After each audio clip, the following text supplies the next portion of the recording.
Boss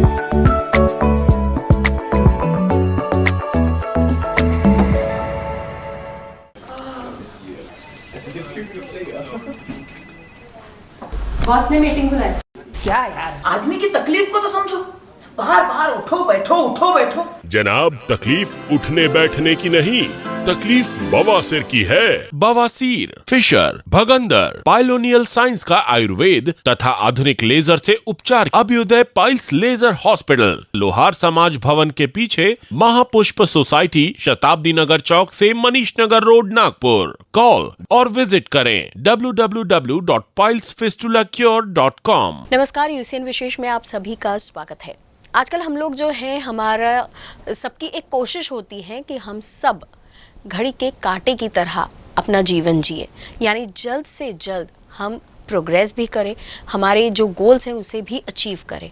और ये सब करते वक्त हम जो है, हम अपनी पारंपरिक जीवन शैली को कहीं ना कहीं भूलते जा रहे हैं, या यूँ कहें कि निग्लेक्ट करते जा रहे हैं। पर इसका असर हमारी हेल्थ पर बहुत बड़े पैमाने पर हो रहा है, जिसकी वजह से बहुत कम उम्र में देख सकते हैं हम कि कई सारी बीमारियों का सामना हमें करना पड़ रहा है। और इन्हीं बीमारियों में से एक है पाइल्स की बीमारी, जो बहुत कम उम्र से शुरू हो गई है लोगों में और बहुत तकलीफ़देह है ये बीमारी। इसका सामना हमें करना पड़ रहा है। और इसी विषय पर आज हमने बात करने के लिए हमारे स्टूडियो में इनवाइट किया है एक ऐसे डॉक्टर जो कि अनेक राष्ट्रीय और अंतर्राष्ट्रीय पुरस्कारों से सम्मानित है। और हम सब जानते हैं अभ्युदय पाइल्स लेज़र हॉस्पिटल को, उसी के डायरेक्टर डॉक्टर प्रवीण साहवे जी को आज हमने इनवाइट किया है। सर नमस्कार और बहुत स्वागत है आपका कार्यक्रम में। सर, हम लोग का जो लाइफस्टाइल है, जैसे मैंने शुरुआत में कहा, बहुत अब अलग होते जा रहा है। हमारी जो पारंपरिक पद्धति है उससे कई गुना हम अलग हो चुके हैं। अब टाइमिंग्स, पूरा शेड्यूल जो है डिस्टर्ब हो चुका है। तो ऐसे में बहुत कम उम्र से हम लोगों को अलग अलग बीमारियों का सामना भी करना पड़ रहा है। और मैं आपसे सबसे पहले जो जानना चाहती हूँ वो ये है कि पाइल्स के लिए आजकल लेज़र उपचार पद्धति आई है, तो उसी से शुरुआत करते हैं हमारी चर्चा की कि एग्जैक्टली लेज़र बवासीर उपचार क्या होता है और कैसे ये काम करता है। एक्चुअली पाइल्स के 4 प्रकार के स्टेजेस होते हैं। पहला स्टेज होता है जिसमें से ब्लीडिंग, मोशन करते समय ब्लीडिंग जाता है। दूसरी स्टेज होती है जिसमें मोशन करते समय ब्लीडिंग के साथ साथ मस्सा बाहर आता है और अपने आप अंदर चला जाता है। तीसरी स्टेज होती है कि जिसमें मस्सा बाहर आता है, हाथ से अंदर डालना पड़ता है। और चौथी स्टेज जिसमें मस्से हमेशा के लिए बाहर रहते हैं। तो ऐसे स्टेज में जब हम एडवांस लेज़र ट्रीटमेंट की चिकित्सा की तरफ जाकर ध्यान दें तो पाइल्स के लिए लेज़र ट्रीटमेंट जो है वो अत्यधिक उपयुक्त सिद्ध हुई है, जिसमें किसी भी प्रकार का टाका नहीं होता है, किसी प्रकार का चीरफाड़ घाव नहीं होता है और पेशेंट को लॉन्ग समय तक हॉस्पिटल में एडमिट रहने की आवश्यकता नहीं होती। पेशेंट को रोज़ ड्रेसिंग के लिए आने की भी आवश्यकता नहीं होती, क्योंकि इसमें कोई घाव ही नहीं होता है जी। इसमें क्या किया जाता है कि जो पाइल्स का मस्सा होता है उसकी जड़ में लेज़र के माध्यम से एनर्जी दी जाती है और वहाँ पर वो पाइल्स को फीडिंग आर्टरी या वेसल जो होती है, जिससे रक्त पुरवठा या रक्त प्रवाह पाइल्स के अंदर आता है, तो वो स्टॉप हो जाता है और जिससे पाइल्स वहीं पर जगह पर नॉर्मल पोजीशन में श्रिंक हो जाते हैं। तो इसमें पोस्ट ऑपरेटिव डिस्कम्फर्ट नहीं होता है, पेन पोस्ट ऑपरेटिव बहुत नहीं के बराबर होता है, जिससे पेशेंट अपने रूटीन काम पर जल्दी जा सकता है। तो लेज़र का ये फ़ायदा है कि वहाँ की मांसपेशी कट नहीं होती है, जिससे मांसपेशी का नियंत्रण जाने का या मोशन कंट्रोल ना होने का जो डर पेशेंट के मन में रहता है जी, वो लेज़र के माध्यम से नहीं होता है। और तकलीफ भी कम है, जैसा आपने बताया, क्योंकि पाइल्स ये नाम सुनते ही एक डर सा हो जाता है। और क्योंकि जो पारंपरिक ट्रीटमेंट के बारे में हम सुनते आए हैं उसकी वजह से हो सकता है शायद। सर, लेज़र बवासीर उपचार जो अभी आपने बताया, जैसे पाइल्स के 4 प्रकार हैं आपने कहा, तो वैसे ही क्या इस ट्रीटमेंट के भी कुछ अलग अलग प्रकार होते हैं और कैसे होते हैं? मतलब लेज़र के भी अलग अलग टाइप्स होते हैं। जैसे कि हमारे यहाँ पर सभी प्रकार के लेज़र के टाइप्स अवेलेबल है। एक बीम लेज़र होता है जिसमें biological electrical impedance auto measurement system नाम का एक लेज़र होता है।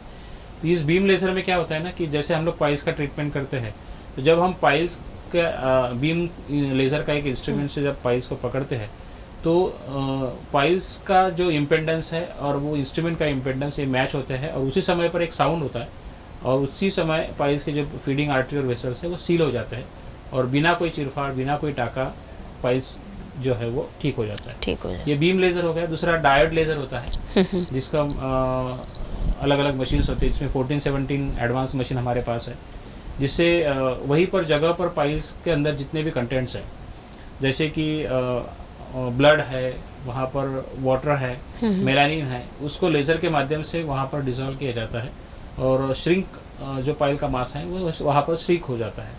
तीसरा RF लेज़र होता है। RF लेज़र में रेडियो फ्रीक्वेंसी लेज़र कहते हैं। इससे वहाँ पर पाइल्स के मस्सों पर एक विशिष्ट प्रकार का बॉल इलेक्ट्रोड हम लोग लगाते हैं, जिससे छोटे छोटे जो पाइल्स होते हैं वो वहीं पर श्रिंक हो जाते हैं। और दूसरा लेज़र होता है CO2 लेज़र, जिसको कार्बन डाइऑक्साइड लेज़र बोलते हैं। तो उससे भी पाइल्स की जो फीडिंग आर्टरी और वेसल्स है उसको हम कोआगुलेट करते हैं और पाइल्स जो है वो ठीक हो जाता है। तो पाइल्स के अलग अलग जैसे टाइप्स है, वैसे लेज़र के भी अलग अलग टाइप्स है। और FDA अप्रूव्ड और एडवांस लेज़र, नहीं तो लेज़र के नाम पर आज मार्केट में बहुत सारे आपको कुछ भी चीज़ें मिल सकती हैं, पर जो आप सही में ये जांच लें कि क्या ये लेज़र सही में उपयुक्त है, क्या ये FDA अप्रूव्ड है, क्या ये यूनिवर्सली यूज़ हो रहा है, और महत्वपूर्ण बात यह है कि क्या वह व्यक्ति जो लेज़र ट्रीटमेंट दे रहे हैं वो सही में उस चीज़ के एक्सपर्ट है क्या। हाँ, ये सबसे ज़रूरी चीज़। जी जी बिल्कुल, क्योंकि मतलब जो पेशेंट होते हैं वो एक तो पहले ही पेन में होते हैं, बिल्कुल बिल्कुल, और दूसरा है कि ऐसा लगता है कि हमारे आसपास में है तो जल्द से जल्द हम ठीक हो जाए तो कर ले। लेकिन ये एक बहुत इम्पॉर्टेंट पॉइंट है कि आप ट्रीटमेंट लेने से पहले ये जांच ले कि जो आपको ट्रीटमेंट दे रहे हैं क्या वो सही में एक्सपर्ट है उस चीज़ के, वरना थोड़ी तकलीफ और बढ़ ही सकती है अगर एक्सपर्ट नहीं है तो। सर ये जो आपने ट्रीटमेंट बताई है थोड़े नया तरीका है, लेटेस्ट टेक्नोलॉजी होगी शायद, तो क्या इसके साइड इफ़ेक्ट्स भी होते हैं कुछ? वैसे देखा जाए तो मैंने बोला कि शस्त्र शास्त्राणि सलिलम गुण दोष प्रवृत्त है। शस्त्र, शास्त्र और जल जिस पात्र में रहते हैं, जिस व्यक्ति के हाथ में रहते हैं, उसके अनुसार उसके गुण बदलते हैं। तो लेज़र भी उसमें अपवाद नहीं है।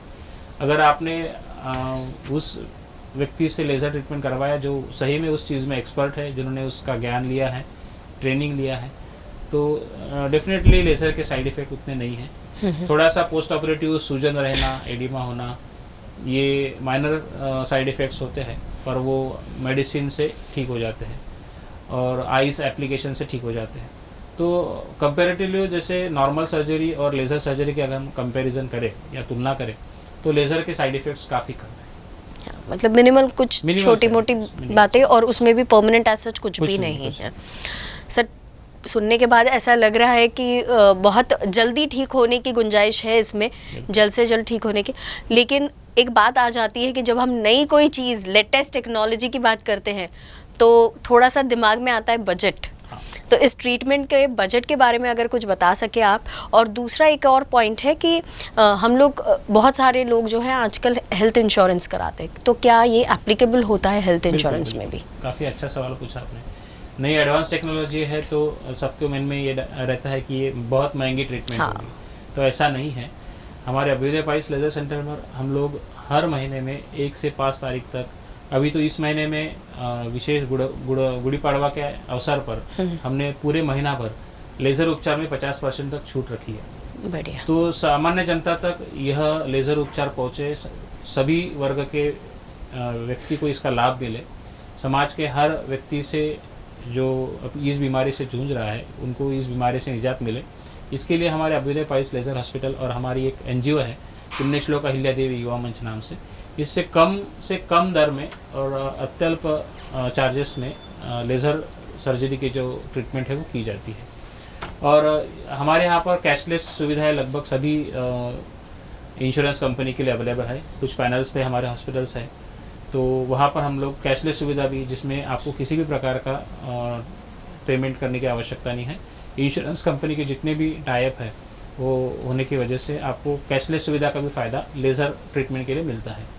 तो जिसमें आपको 1 डे 24 आवर्स एडमिट रहना पड़ता है, क्योंकि कैशलेस इंश्योरेंस कंपनी का वो नियम है कि सर्जरी के लिए डे केयर या जो भी है 1 डे 24 आवर्स स्टे रहना ज़रूरी है।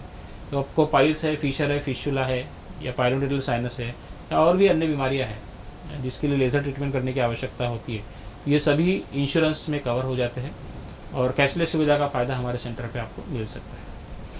मुझे लगता है ट्रीटमेंट तो बेस्ट है ही, साथ ही साथ आपने जैसे बताया कि कैशलेस इंश्योरेंस की भी सुविधा है, तो सारे जो पेशेंट्स हैं उनके लिए बहुत ही आसान हो गया है अब ये ट्रीटमेंट लेना, ऐसा लगता है आपकी बातें सुनने के बाद।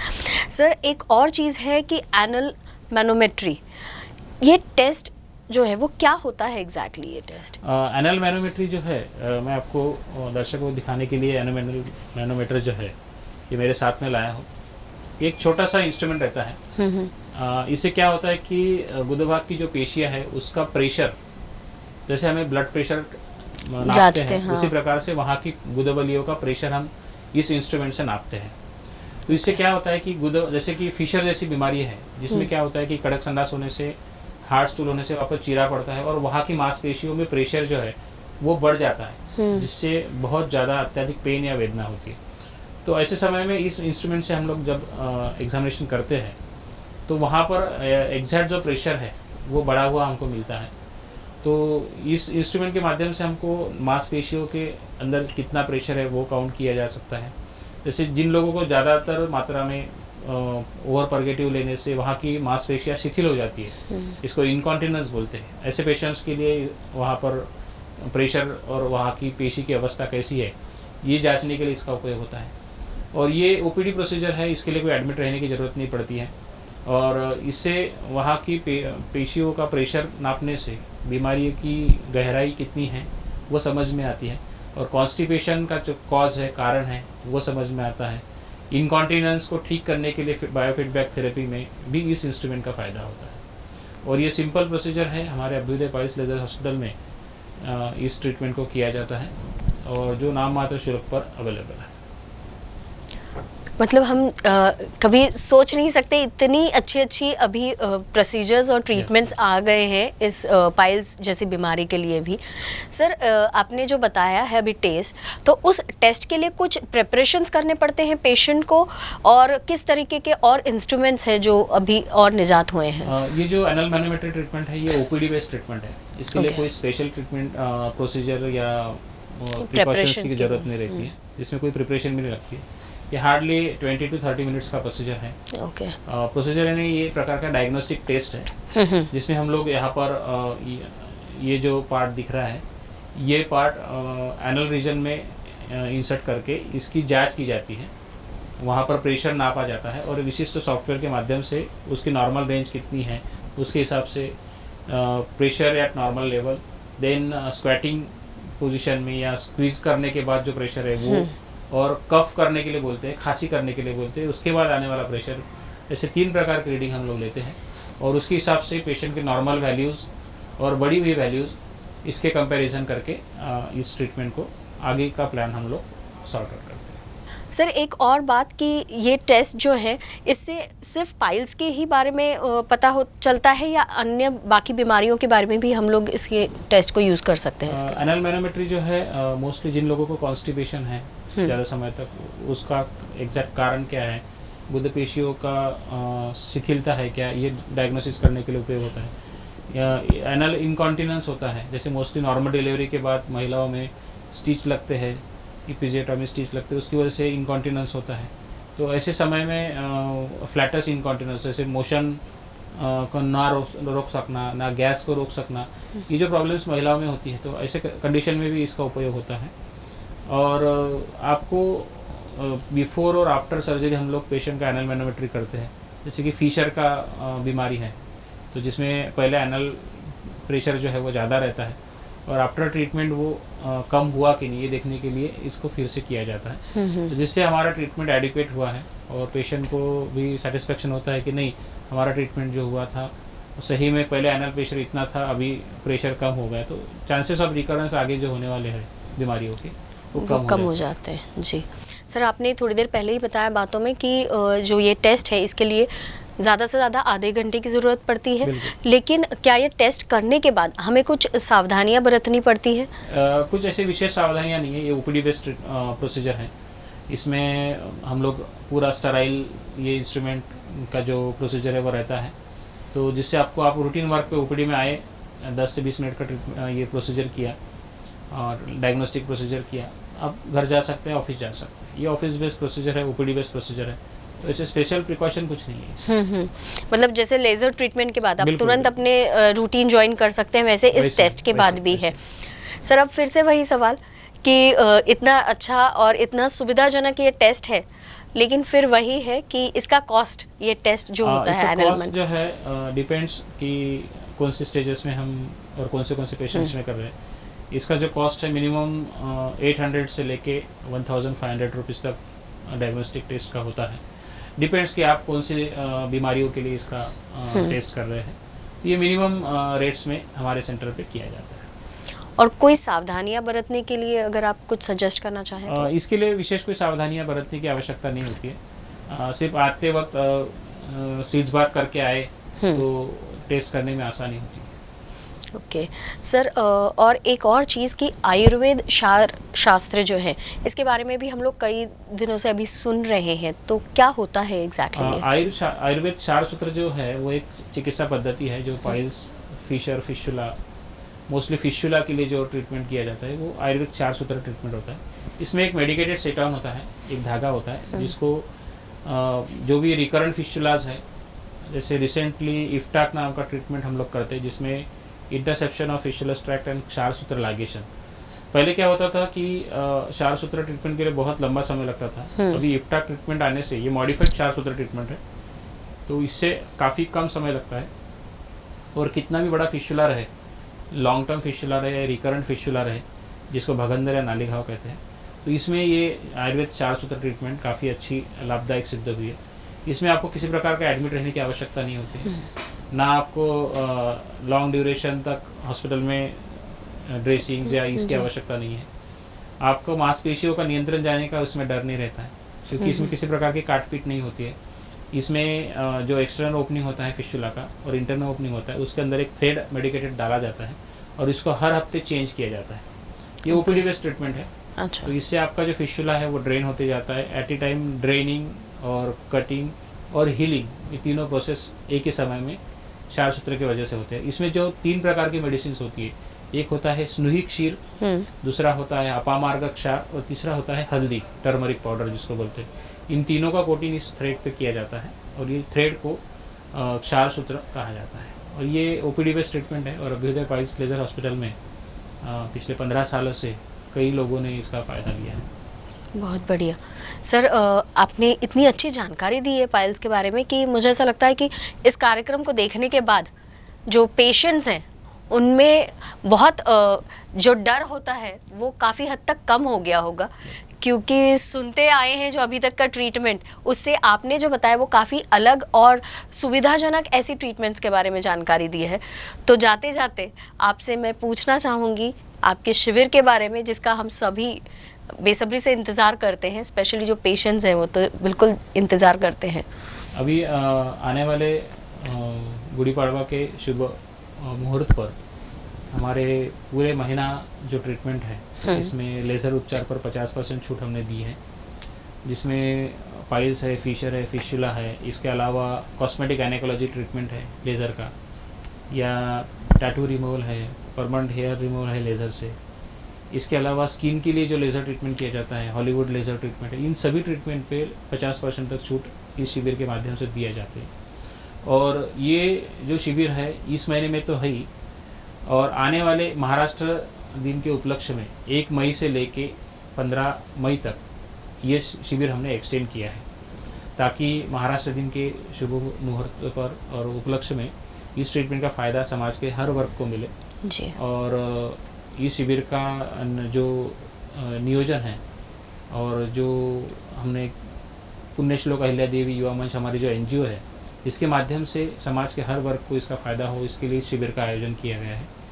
और आने वाले कुछ दिनों में, जैसे कि विदर्भ के सभी जिलों में हमारे ऐसे शिविर लगने वाले हैं, तो यह शिविर अभी आने वाले गुड़ी पाड़वा से लेके महाराष्ट्र दिन के उपलक्ष्य में 15 मई तक ये शिविर चालू रहेंगे। मुझे ऐसा लगता है कि ये गुड़ी पाड़वा, आने वाला जो गुड़ी पाड़वा है या नया साल है, हमारा हिंदू नववर्ष शुरू हो रहा है, तो पाइल्स से जो जिनको तकलीफ़ हो रही है, ऐसे जो पेशेंट्स हैं उनके लिए ये बहुत बड़ी संधि जिसे कहते हैं वैसे हैं कि 15 मई तक आप 50% डिस्काउंट के साथ अभ्युदय पाइल्स लेज़र हॉस्पिटल में ट्रीटमेंट करा सकते हैं। सर, आपने जो ट्रीटमेंट बताई है वो तो बहुत अच्छी है ही, साथ ही साथ आप समाज के लिए समाज कार्य जो कर रहे हैं इस शिविर के माध्यम से, उसके लिए भी यूसीएन की तरफ से शुभकामनाएं। और आप यहाँ आए और इतनी अच्छी जानकारी हमें दी, इसलिए धन्यवाद। धन्यवाद।